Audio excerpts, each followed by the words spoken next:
Bab 1. Perbedaan juara 1 dan juara 2 terletak pada ucapannya. Berbicaralah layaknya seorang pemimpin, maka mimpimu akan menjadi nyata. Dari mana datangnya kesan pertama? Ucapan yang membuat ilfil. Saya bingung. Rasanya saya tidak kurang suatu apapun, tapi selalu saja ditolak wanita saat kencan. Pekerjaan saya bagus, hubungan dengan teman pun tidak ada masalah. Namun, mengapa saya tidak bisa memikat hati lawan jenis? Adalahkah seorang pegawai perusahaan IT berusia 30-an awal? Perusahaan tempatnya bekerja merupakan perusahaan terkemuka dan terbaik di bidangnya. Namun, dia gelisah. Dia bekerja di tempat yang berfokus pada penelitian dan pengembangan sehingga tidak punya banyak waktu untuk bergaul dengan lawan jenis. Dia ingin menikah dan belakangan sering mengikuti kencan buta, tapi sering pula dia ditolak para wanita. Sambil mendengarkan ceritanya, saya terus mengamatinya. Tidak tampak ada masalah khusus pada karakternya. Pemilik sifat biasa yang dapat ditemukan dimanapun. Namun, kebanggaan terhadap dirinya sendiri sangat luar biasa. Dari segi akademis, pekerjaan, keluarga, dan kondisi fisik, dia merasa tidak kalah dari orang lain. Dia juga sering menyebut hal yang sebenarnya tidak perlu dijelaskan. Selang beberapa saat, saya bisa mengetahui apa masalahnya. Bagaimana Anda berbicara dengan wanita saat kencan? Biasa saja. Menurut saya tidak. Karena itu, para wanita tidak tertarik kepada Anda.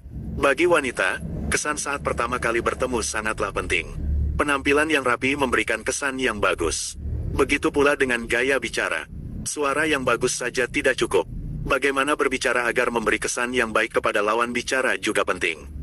Dari yang saya lihat, Anda lebih sering membanggakan diri sendiri dalam percakapan. Kalau saat ini kita sedang berkencan, saya pasti sudah merasa jengkel kepada Anda.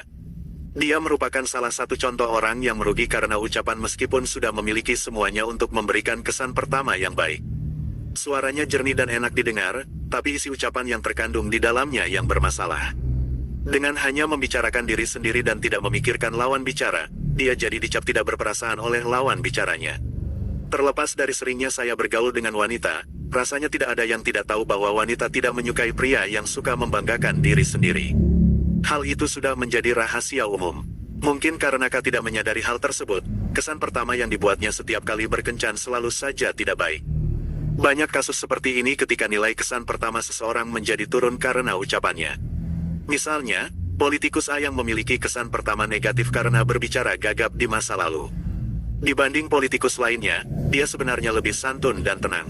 Namun, karena cara bicaranya yang terbata-bata dan samar-samar, dia dinilai tidak tegas dan kurang cakap dalam membuat keputusan. Padahal, seorang pemimpin dinilai dari cara bicaranya, dan hal tersebut merupakan kelemahan yang fatal. Publik tidak mungkin mengetahui orang seperti apa dia sebenarnya. Mereka hanya bisa menilai dari kesan yang dipancarkan saat berbicara. Apa yang diutarakannya saat di parlemen, kuliah umum, atau saat wawancara dengan jurnalis menjadi bahan penilaian yang penting. Jika ditilik dari pandangan bahwa ucapan menentukan kesan pertama, sangat disayangkan baginya yang beralih dari pengusaha menjadi politikus. Tidak ada kesempatan kedua dalam percakapan. Siapakah contoh orang yang memberi kesan positif bagi publik dengan ucapannya? Mungkin politikus N. Dia berhasil menunjukkan kepribadian dan keunggulannya kepada publik dengan kefasihan lidahnya. Dia mampu menciptakan brand dirinya melalui ucapan. Dengan gaya berpidato yang jenaka dan ceria, dia memberikan kesan yang hangat. Dia keluar dari citra politikus yang kaku dengan humor-humornya dan menjadi lebih dekat dengan rakyat.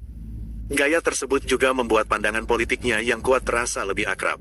Lihatlah salah satu perkataannya. Sekarang ini, bila menjelang waktu pemilu, banyak ikan yang bermunculan tiba-tiba.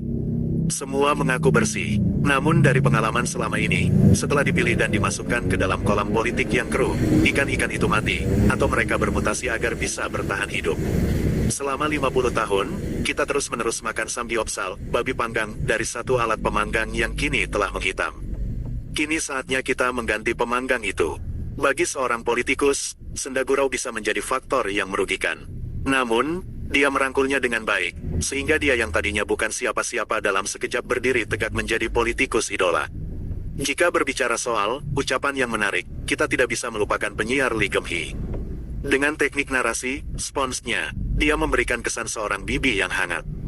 Seorang penyiar umumnya harus bisa berbicara dengan lugas dan logis. Namun, perlu sesuatu yang lebih dari itu untuk bisa membedakan seorang penyiar dengan penyiar lainnya. Lee Geum-hee memiliki pesona untuk membuat lawan bicaranya merasa nyaman. Dia hanya berbicara seperlunya dan lebih banyak mendengar penuturan lawan bicaranya. Dia seakan mampu mendekap seluruhnya, baik ucapan maupun emosi lawan bicaranya. Dia memberitahukan trik berbicaranya seperti berikut. Pertama, tatap mata lawan bicara. Bintang tamu akan mengungkap apapun yang ia sembunyikan bila merasa penyiar ini berusaha untuk mendengarkan dan memahami ceritaku. Jika sudah demikian, dialog dengan bintang tamu akan berjalan dengan lancar. Dari sini kita tahu bahwa bukan tanpa alasan Lee Geum-hee disebut sebagai Oprah Winfrey-nya Korea Selatan.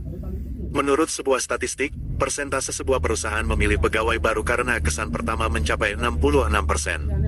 Adapun waktu yang dibutuhkan untuk menentukan kesan pertama seseorang berturut-turut adalah 1 menit, 5 menit, begitu melihat, 3 menit, dan 10 menit. Dapat diketahui bahwa ucapan singkat merupakan faktor yang sangat penting dalam menentukan kesan pertama. Dengan demikian, kesan pertama sangatlah penting dalam sebuah pertemuan.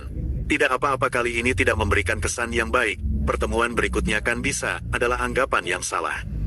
Sebab janji untuk bertemu berikutnya hanya bisa terjadi jika Anda telah memberi kesan yang baik sebelumnya dan telah membentuk sebuah hubungan. Oleh karena itu, persiapkan sebaik-baiknya untuk memberi kesan pertama yang positif. Paras, dandanan, pakaian, dan gaya rambut yang baik memang tidak bisa diabaikan.